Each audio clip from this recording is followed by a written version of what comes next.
नमस्कार। आज हम एक बहुत ही दुखद हादसे पर बात कर रहे हैं। एयर इंडिया फ्लाइट AI 17111 जो 12 जून 2025 को दुर्घटनाग्रस्त हुई। जी, हमारे पास कुछ शुरुआती रिपोर्ट्स हैं, जांच से जुड़ी जानकारी है और हम कोशिश करेंगे कि इनके आधार पर समझें कि हुआ क्या था असल में, मानवीय पहलू क्या है और जांच कहाँ तक पहुंची है। बिल्कुल। ये घटना वाकई झकझोरने वाली है।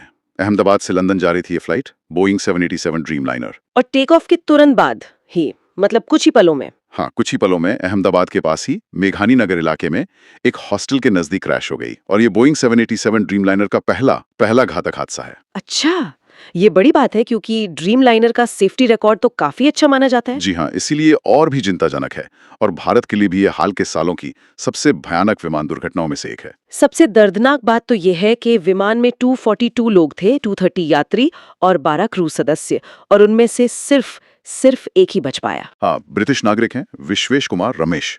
ये अपने आप में मतलब एक चमत्कार ही कह सकते हैं। लेकिन त्रासदी यही नहीं रुकी, जमीन पर भी जाने गई है ना। जी, जहां विमान गिरा वहां हॉस्टल था, पास में अस्पताल के कर्मचारी भी थे।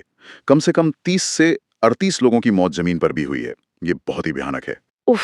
अच्छा, तो शुरुआती जांच किस तरफ इशारा कर रही है, कुछ पता चला है? देखिए, अभी जांच का फोकस एक बहुत छोटे टाइम फ्रेम पर है, सिर्फ 17 सेकंड। एक ऑफ के बाद वो 17 सेकंड जिनमें विमान अचानक नीचे आ गया। सिर्फ 17 सेकंड। ऐसा क्या हो सकता है इन 17 सेकंड में? यही सबसे बड़ा सवाल है। और एक और बात, शुरुआती रिपोर्ट्स में कहीं आग लगने का जिक्र नहीं है विमान में। अच्छा, तो मतलब इंजन फेलियर या वैसी कोई सीधी वजह शायद ना हो। कह नहीं सकते अभी, लेकिन आग ना लगना कई संभावनाओं को थोड़ा कम करता है।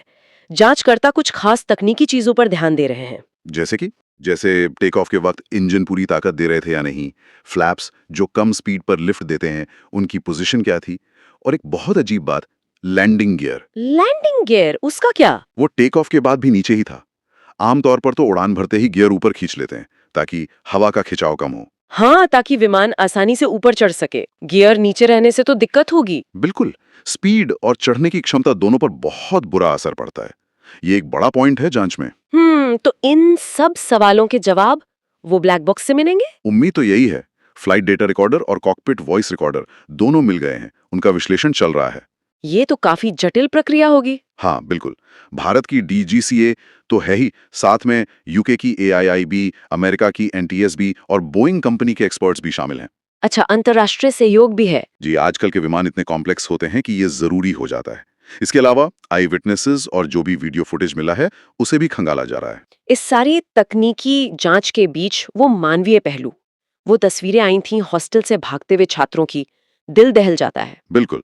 लेकिन उसी मुश्किल वक्त में राजू पटेल जैसे स्थानीय लोग भी थे, जिन्होंने मलबे से कीमती सामान, सोना, पासपोर्ट वगैरह निकालकर अधिकारियों को सौंपा।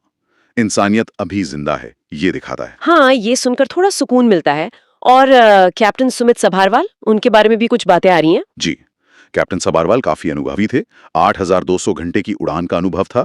कुछ रिपोर्ट्स हैं कि उन्होंने आखिरी पलों में मिडे कॉल दिया था। मेडे कॉल मतलब इमरजेंसी सिग्नल। हाँ, और ये भी कहा जा रहा है कि शायद उन्होंने जानबूझकर विमान को घनी आबादी से दूर ले जाने की कोशिश की हो। अगर ये सच है तो ये तो बहुत बड़ी बहादुरी है। बिल्कुल, अगर उन्होंने ऐसा किया तो ये उनकी असाधारण वीरता थी, भले ही वो अंत को टाल नहीं पाए।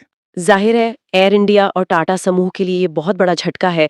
उनकी तरफ से क्या प्रतिक्रिया आई है? उन्होंने तुरंत एक्शन लिया है। प्रभावित परिवारों के लिए 1 करोड़ रुपए के मुआवजे का ऐलान किया है। मुंबई में एक इमरजेंसी सेंटर बनाया है। और अपने बाकी ड्रीमलाइनर विमानों का क्या? हाँ, एहतियात के तौर पर अपने सारे बोइंग 787 विमानों की पूरी जांच के आदेश दिए हैं, ताकि अगर कोई सिस्टम में गड़बड़ हो तो पता चल सके। ये सही कदम है। जी, टाटा समूह के चेयरमैन N चंद्रशेखरन ने भी कर्मचारियों को संदेश भेजा है, सुरक्षा को सबसे ऊपर रखने की बात कही है। लेकिन शायद यूके में कुछ परिवार नाखुश भी थे सहायता को लेकर। हाँ, कुछ ऐसी खबरें आई हैं। ब्रिटेन में कुछ पीड़ित परिवारों ने जानकारी मिलने में देरी और डिप्लोमेटिक मदद की रफ्तार पर थोड़ी चिंता जताई है। ऐसी त्रासदियों के बाद ये समझना मुश्किल नहीं है। तो अब आगे क्या? सब नजरें जांच पर टिकी हैं। रिपोर्ट कब तक आएगी, कुछ अंदाजा है? DGCA से उम्मीद है कि वो करीब 3 महीने में अपनी शुरुआती मतलब प्रिलिमिनरी रिपोर्ट दे देगी। 3 महीने, ठीक है। ब्लैक बॉक्स का डेटा इसमें सबसे अहम होगा। वही बताएगा कि उन 17 सेकंड में कॉकपिट में क्या हुआ, विमान के सिस्टम कैसे काम कर रहे थे। तो कुल मिलाकर ये एक बहुत ही भीषण त्रासदी है।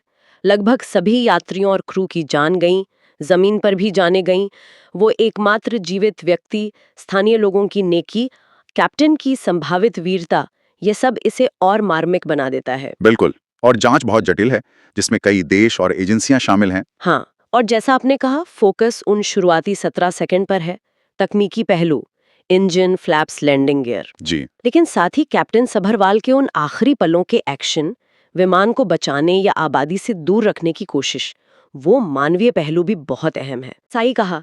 तो देखने वाली बात ये होगी कि अंतिम जांच रिपोर्ट इन तकनीकी कारणों और मानवीय प्रतिक्रियाओं को कैसे जोड़कर देखती है, उन आखिरी क्षणों की पूरी कहानी क्या निकल कर आती है। बिल्कुल, यही सबसे बड़ा सवाल है जिसका जवाब हम सबको इंतजार रहेगा।